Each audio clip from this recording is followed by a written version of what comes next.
If you're anything like me and you're a fan of shoegaze, you've probably spent a whole lot of time trying to get sweeping reverbs like your favourite shoegaze bands. Well, that search might finally be over, because this is the Yamaha SPX90, and this thing knows how to shoegaze. In this video, we're going to have a look through the reverbs on this and why I think that it's so good. I think the first time I was ever introduced to shoegaze, I was probably about 16 or 17 years old, and it was in the record shop in our little town. The owner used to basically let us go in there in between going to college, just like listen to records and stuff. And I remember he put on Loveless by My Bloody Valentine, and it was just like nothing I'd ever heard before. Like the sweeping reverbs just sounded so unbelievably cool. And I think from that moment, like, I knew how to play guitar, but at that point I was probably learning like more bluesy kind of guitar. But I think just hearing Loveless for the first time, it really opened my eyes to how you could kind of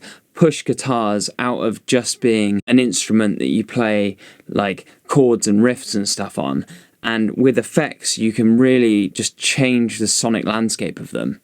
And basically, it made me just want to do that. So I spent absolutely ages getting into guitar sounds and tones and reverbs and stuff, and I always felt like I could never quite get there. But after some pretty extensive Google searching, I kept coming across posts where people were talking about this rack unit called the Yamaha SPX90, and it was this thing here. And so after obsessing over it and thinking like I absolutely needed it, I managed to track one down on eBay, and I think it was like 100 quid at the time. So I found this thing online, bought it, and then brought it into the studio. And me and the guys in my band basically just like messed about with it and had a look at all the different things it can do. From doing a little bit of research, it was released in 1985, and Yamaha basically made it because they wanted something that musicians and just like home recording enthusiasts could use and have lots of different effects for something that wasn't like crazy expensive, like I guess the mainstream studios would have had at the time. And I don't think they ever expected it to do so well as it has done. And they've released loads of different, like, updated models of similar things. But this Yamaha SPX90 from back in the 80s is the one that everyone still wants.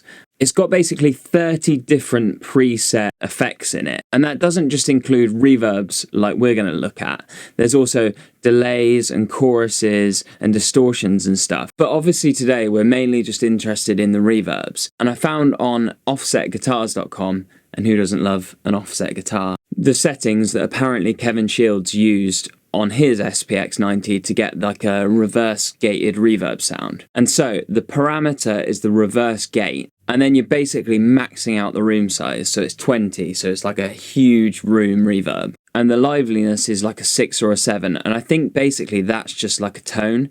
Like the livelier it is, the more trebles in it. So I guess you want it to cut through, and apparently 6 or 7 is about the right place for that. And then the delay is about 75 milliseconds. But hopefully we can get as close as possible to that kind of MBV reverse gated reverb. One thing I should mention before we plug it in is that I decided to go straight into our audio interface with this. Basically, the SPX90 has all these different buttons that you can press for your different parameters and then storing different settings and stuff. And then in the back, it has a mono in and a stereo out. Now, I could have used 2 different amps because I wanted it to be stereo.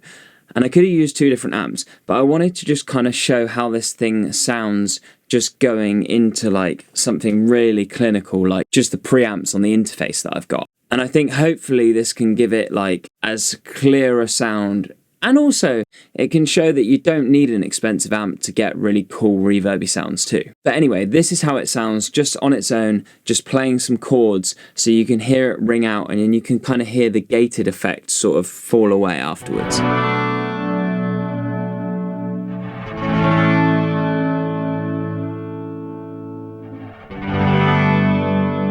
So that was literally just the guitar going into the rack unit and then just going stereo into the computer essentially. And I think like that sounds pretty cool. But I do think that this rack unit actually needs other effects to go into it to really come into its own.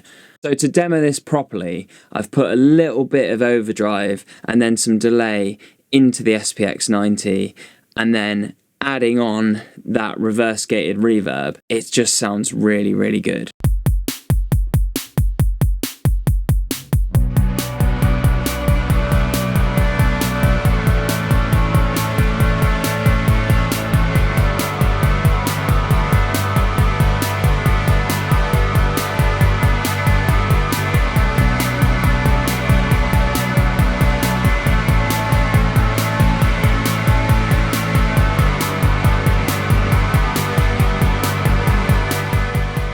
I think just having those massive stereo reverbs really do kind of nail that shoegazy.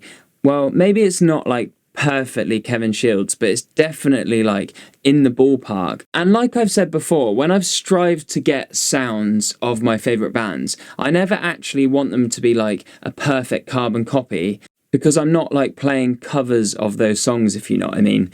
I'm writing new music and basically taking inspiration from my favourite artists. But I mean, you might want to play covers of MBV or whatever band it is, and that's great too. But that's basically my thinking, that as long as I can get something that I think sounds cool and takes the inspiration from those bands, then I'm really happy. And I think this thing really does that. Another area it can really come into its own is like with some lead lines and stuff, some really ethereal lead lines. And I think I'd basically like to add on to that kind of similar track, a lead line over the top. And for this, I've basically used the same pedals, although I used a modulation setting on the delay. And then I've added in the Digitech whammy as basically an octave up harmony. And then I'm playing high as well. There's so much reverb that you can't really hear the octave that clearly, but I think it just cuts it through the mix a bit better. And I just think it sounds amazing. So let's have a listen to it.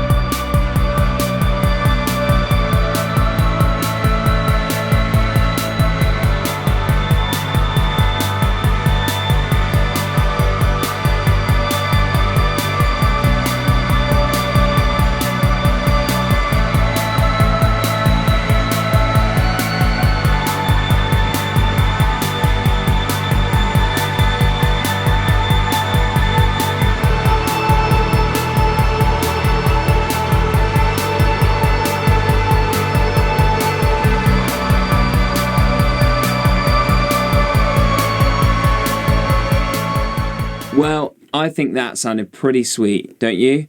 I love the way that those high reverb lines just kind of swell over the top and just kind of come in and out. I think it just sounds so cool. Now, I know that it needs other pedals with it too to kind of come into its own. And I did see a video with Kevin Shields where I think he talked about just using a distortion, some sort of vibrato, into like the gated reverse reverb. And I know there's probably other reverb units that he did use, but as far as I can hear, it sounds pretty close to those kind of sounds. Obviously he was using like cranked up JCM 800s and stuff that I wasn't here, but that was just because I wanted to show you what it could do on its own. And I think it really, really does sound similar. Obviously we've looked at some different effects in today's video, but as I've said before, I think you only really need 5 essential pedals for this kind of sound. And if you're interested in knowing what those 5 are, then watch this video right here next to find out.